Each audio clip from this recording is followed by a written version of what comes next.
I was looking at this woman's channel, and she's got some very interesting content on there.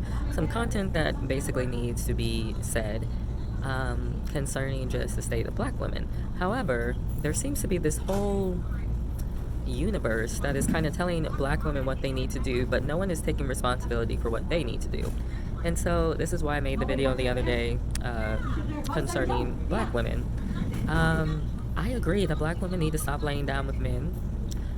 These specific men from the Manosphere have said things like, she shouldn't be dumb enough to believe my lies. It's the woman's fault for her getting pregnant, as if there wasn't two people there. And that kind of reminds me of when the woman caught in adultery was drug out in front of Israel, and all these people were trying to stone her. And the Messiah was like, "Ye who is without sin, cast the first stone." Everybody had to turn around and walk away, because that actually goes back to, I think, it's either Leviticus 17 or Deuteronomy 17, where it talks about how every person that's wrong has to be tried. So this woman was caught in adultery, but where was the man at? The man was also wrong for sleeping with this harlot. And so for that reason, these people in the manosphere are basically stacking up judgment against themselves, because there's a lack of responsibility concerning their own actions. I had said something concerning these men, like I've had very bad experiences with black men in general, like 90% of men. And so I said something about like these men just wanting to touch me. You have absolutely no right to touch me in any kind of sexual manner. I was nothing but nice to this gentleman, nothing but respectful to this gentleman at this job I was working at. He kept trying, and I kept putting up my boundaries, because some men will try to belittle you, and you have to check them. And so I was checking him, and that frustrates some men. They want to keep trying to bring you down. And so he started talking about his girlfriend, his ex, and I was listening to him and trying to give him godly advice concerning those things, because he also was a Christian at some point. And he's talking about how his ex wasn't a Christian. I'm like, God tells you not to be unevenly yoked, bro. So we were sitting down at one point, and he tries to put his hand on my leg. Did I do anything to warrant you putting your hand on my leg? I've been nothing but respectful to you, and I have tried to help you through the misery that you caused yourself by being with this woman who God told you not to be with. So, of course, the men come on there. They didn't hear the whole story, but they assumed that it was my fault. The problem is they're around a lot of women that maybe dress in certain ways or are just like sexually loose or whatever the deal is, and so they just assume maybe a lot of women are like that. I don't know what the deal is, but you are hanging around those women, so I have to wonder why you're hanging around those women. So the thing is with this content, many of these people are not your friend. Many of them just want money. Many of them are actually Satanists, warlocks, witches, parading like they're out here trying to help you, when what they're really trying to do is keep you in a perpetual cycle of death and causing death and destruction towards other people. That's why when you go and try to hold one of these manosphere men accountable for the wrong that they're doing, all they can do is continually blame the woman. We have even women on here that are encouraging this kind of behavior, making these videos against women, calling them hyenas and 304s. And these women are parading around like they're Christian too. God had to get on me concerning using their lingo, because it's not godly. It's not godly. You don't go around talking about she belongs to the street, she's a hyena, she's a 304, okay? Because that's not how God does. Most of the time, you're not looking to redeem these people. You're looking just to exalt yourself over them. So there's better ways to say these things, especially if you're calling yourself a Christian, you're wearing a head covering. These people come out like they're Christian because there's another guy, his name is Celebrity Junk or something. All of a sudden he knows the Bible and he's a Baptist. He does this video on this football gentleman who has a girlfriend that he has 4 kids with, and he's talking about, well, the woman should have known better, that he wasn't going to marry her, and all this kind of stuff. And I'm like, where is this in the Bible like you're saying it is? Because God says if you impregnate a woman, then you have to marry her. So don't try to bring up the Bible when you don't even know what it says. But a lot of these witches, these warlocks, these charlatans will use the Bible to try to bring in, men that might lean in that direction, or Christian men. You need to know the Bible for yourself, because what God has ordained for a man and a woman is very clearly laid out, and it is not what they're talking about in this manosphere, I would say, on a very deep level. I agree that you're not supposed to be sleeping around. You're not supposed to be having all these baby mamas and baby daddies. What I don't agree with is how one-sided it is. Because if you are okay with lying to a woman to sleep with her, and you're preaching that as if it's okay because you're a man, or it's okay for a man to cheat like Andrew Tate, then you're not in alignment with God. So what do you think is going to come to you? destruction, because anyone who's not in alignment with God, it doesn't matter how truthful they sound or how holy they look or how much they're helping you, they're going to have issues with God. He is looking at your heart, He's looking at your actions and your behaviors, and they just don't align with Him. So watch out for these people, because one minute they'll be telling you something, the next minute they'll be telling you something else. I mean, I just watched a couple of videos on soft women, and I get it. Like, some women pretend to be soft so that they can get money, or whatever the deal is. They understand a soft word turns away wrath, or whatever the deal, and so they're using that, which is absolutely not right.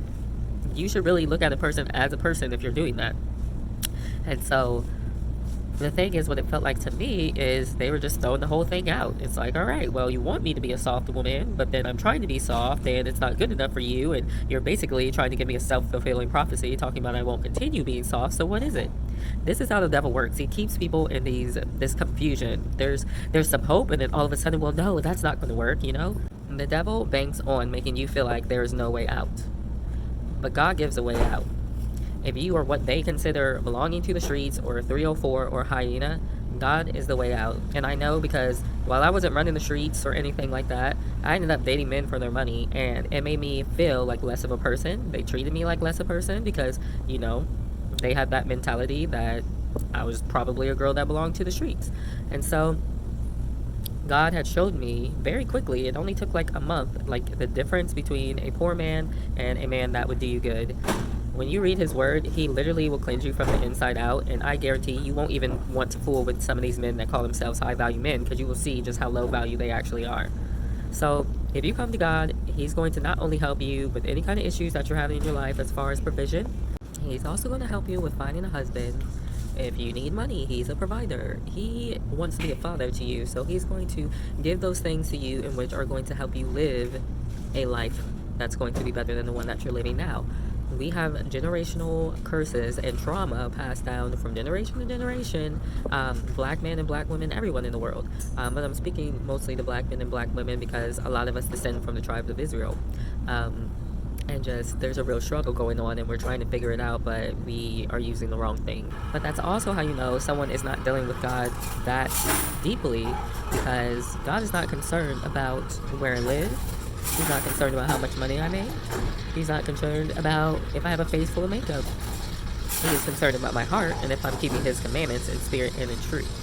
My thing is, if you consider yourself a believer and you're in the manosphere and you're basically using all the same language and basically blaming all these things on women and that kind of thing, and coming up with your own set of, you know, rules for these men to follow, and not showing them what they're supposed to be following according to God, then you need to be doubted. You need to repent if you're really after God, because just because somebody says they're a believer doesn't mean they're a believer.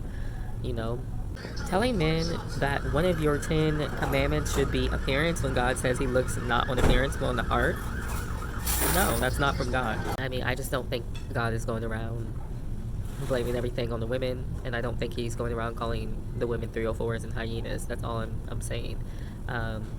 And unfortunately, because there is a lack of compassion and a lack of mercy towards these women, and still a lack of leadership, because the men are getting up and leaving and going to other women, and it isn't necessarily going to other women to get married. It's really going to other women to just hook up. I've got a foreign wife over here in Thailand, and I have one over here in South America. And so what that shows me is there's a lack of godly values, because you still want to play around. You just want to play around with women that might cook you dinner in the morning and give you a back rub.